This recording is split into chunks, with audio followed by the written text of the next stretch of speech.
नमस्कार, सुप्रभात मित्रांनो। ट्रेनचाच ॲक्सिडेंट झालाय बघा, ट्रेन धडकली।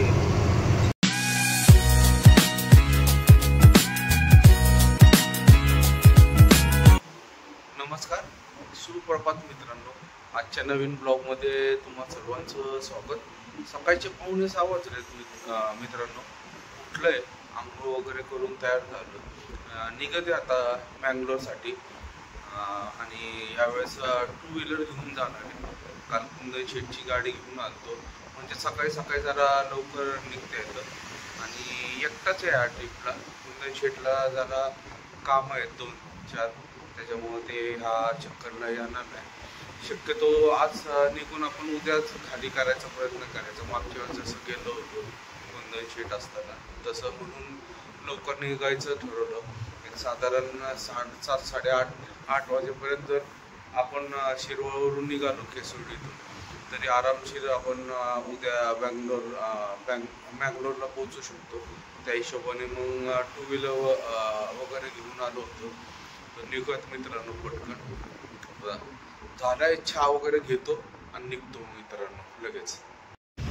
मित्रांनो 6:10 झाले। कात्रजच्या चौकात आलोय बघा। हे ब्रिजचं काम चालू आहे बघा। ह्याच्यामुळं आपल्या मोठ्या गाड्यांसाठी सगळं रस्ता बंद केलाय। हे समोर दिसतात असे पिलर लावते, कॉलम वगैरे, हे रेडीमेड कॉलम आणून सगळं हे करत आहे। त्याच्यामुळं रस्त्याचं काम चालू आहे आणि आपल्या गाड्याचं बंद आहे सगळं रस्ता वगैरे। अजून इथून पुढं इथपर्यंत भरपूर लांब आहे, दिसत नाही पुढं, तिथपर्यंत काम चालू व्हायचंय। भरपूर टाइम लागेल, माझ्या अंदाजे एक 2 महिने तरी जातील असा अंदाज आहे। आताशी समोर दिसतात तर 4 पिलरच आहे, बघायत आता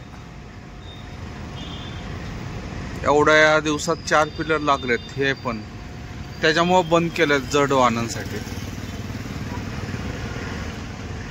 निघूयात मित्रांनो, कारण की थंडी भरपूर आहे। स्वारगेटला वगैरे एवढं जाणवलं नाही, पण आता जाणवते। कात्रज घाटात आहे मित्रांनो आता मी। घाटा बाहेर ना की बरं झालं जर्किन वगैरे घेऊन आलोय। पहिल्यांदा एवढं सकाळी सकाळी घाटातून चाललो, म्हणजे 2 व्हीलर। मोठ्या गाडीवर भरपूर वेळा गेलोय, पण 2 व्हीलरवर पहिल्यांदाच एवढं सकाळी चाललोय। टुरिस्ट लाईनला असताना कायम असायचं। बोगदा आला, जुना कात्रज बोगदा। बोगद्यात आलो तर जरा बरं वाटतं, गरम आहे। नागेचा फोन आलता, आता गाडी त्यांनी आउट केलेली आहे। त्याला म्हटलो पंपातच लावा तर गाडी, मी येतोच आहे। तो लावर आहे का असं पोचूयात मित्रांनो, जेवढ्या लवकर होईल तेवढ्या लवकर। चढायला लागलोय बघा आता मित्रांनो। सकाळचे 8 वाजलेत। आलो मी गाडीकडं, गाडी वगैरे चालू करून पाणी वगैरे चेक केलं, सगळं ऑइल वगैरे चेक करून आता निघते। पाणी जरा 1 लिटरवर पाणी बसलं, ऑइल वगैरे व्यवस्थित आहे एकदम। मित्रांनो सांगतो तुम्हाला, एवढी भयानक थंडी आहे ना, असं झालं मला कशाला उगीच आलो। कारण की 2 व्हीलरवर जास्त प्रवास करायची सवय नाही आहे, आणि ग्लोव्ज वगैरे, हँड ग्लोव्ज वगैरे सगळं पाहिजे होतं, कानटोपी वगैरे। भयानक म्हणजे भयानक थंडी होती। अक्षरशः माझ्या हात गारटले होते, असे सरळच नव्हते होत भरपूर वेळ। येऊन मला 10-15 मिनिटं झालं, जरा गाडीत आवरावरी केली, त्याच्यामुळं जरा व्यवस्थित वाटायला लागलं आता। पण चांगली म्हणजे एकदम खूप थंडी आहे बाहेर। आता जरा बरं वाटतं, आता काही नाही प्रॉब्लेम। तर निघूयात मित्रांनो आता। 8 वाजलेत, आता बघूयात किती, माझ्या मते 1 वाजेपर्यंत आपण पंपावर पोहोचू आपल्या कोल्हापूरच्या निपाणीच्या 12-1 पर्यंत। तर आधीमध्ये टाइमपास वगैरे नाही करायचा आता। येताना आता इथंच कंपनीची इथं फाट्यावर वडापाव खाल्ला, त्यामुळे नाश्ता वगैरे करायची पण आता काय गरज नाही. आता दुपारी जेवण वगैरे करायला थांबू 2-2:30च्या दरम्यान. तर निघूयात मित्रांनो पटकन. आता दुपारचे 12:30 वाजलेत मित्रांनो. कोल्हापूरमध्ये आलोय आता. पुन्हा एकदा ट्रॅफिक जाम लागलंय. आज जरा जास्त मला कराडमध्ये पण ट्रॅफिक लागलं आणि उमरजच्या टोल नाकावर पण एक 15 मिनिटं गेले माझे. एका गाडीचा बॅलन्सच नव्हता दाखवत. कार गाडी होती,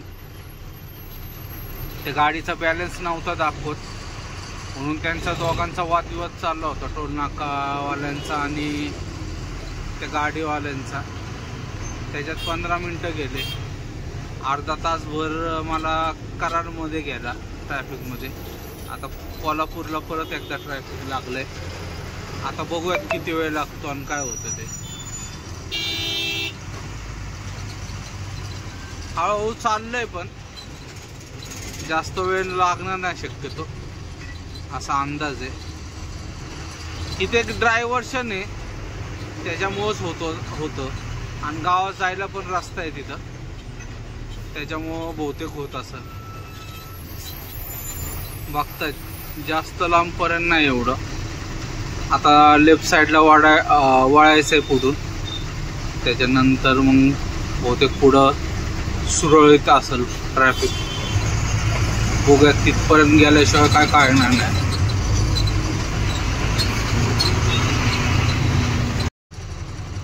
कोल्हापूरची बॉर्डर चालू झाली आहे मित्रांनो, नवीनवाली. आता काटा करायला लागतो वाटतं. काय प्रोसिजर आहे आता काय माहीत नाही. आपली फाईल चालती का नाही वगैरे काहीच आयडिया नाही. काटा करायचा, एंट्री वगैरे द्यायची का नाही द्यायची, आपली फाईल चालणार का नाही चालणार काय माहिती. बघूयात आता गेल्यानंतरच कळ नेमकं काय आणि काय नाही. समोर काटा आहे बघा. पहिले काटा करायचा, त्याच्यानंतर पुढचं काय आता प्रोसिजर काय माहिती. मग काटा करून 1-2 गाड्या तर मला सरळ जाताना दिसलं.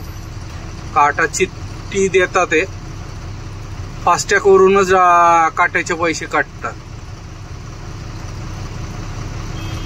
काय करतील आता काय माहिती.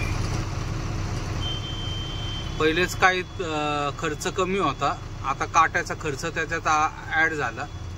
आता 200-250 रुपये काटा 100% असणार. बघू आता किती पावती फाडतात आणि काय करतात. एक नवीन चालू झालंय.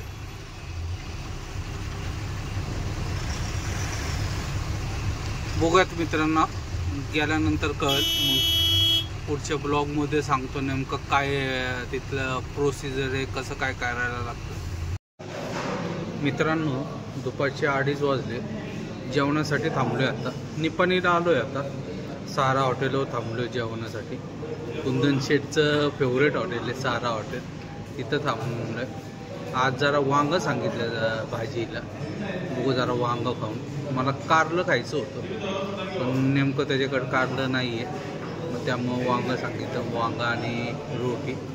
बघूयात आता काय होतं आणि काय नाही. मागच्या वेळेस कुंदन शेठ जेवलं होतं, त्यांना त्रास झाला वाटतं इथंच जेवण खाऊन. तेव्हापासून नावं ठेवतात ते इथं थांबायचं नाही म्हणून. पण मला खूप भूक लागली होती. आता पुढचं हॉटेल फार लांब आहे, त्याच्यामुळं जेवून घ्या म्हटलं. तर जेवून निघू होतं मित्रांनो आता लगेच. वांग्याची भाजी आणि रोटी सांगितली मित्रांनो. तर या जेवायला. एक घास खाल्लं, चांगली वाटते एकदम व्यवस्थित आहे भाजी वगैरे. तर जेवण निघू होतं मित्रांनो. ट्रेनचाच ॲक्सिडेंट झालाय बघा. ट्रेन धडकली. ते ब्रिजचं काम चालू आहे ना, त्याच्यासाठी ते मटेरियल वगैरे उचलण्यासाठी क्रेन आहे, पण तिचाच ॲक्सिडेंट झाला.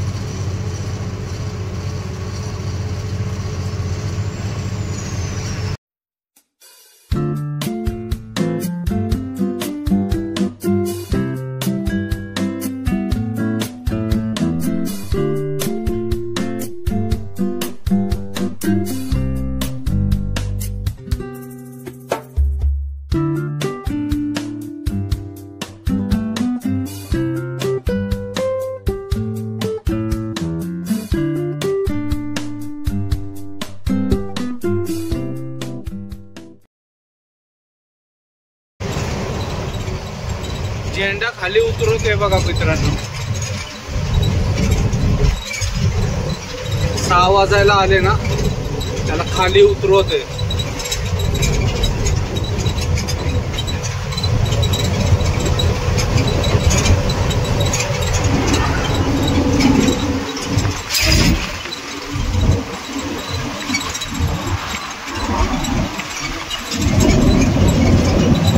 मित्रांनो, संध्याकाळचे 6:45 वाजलेत.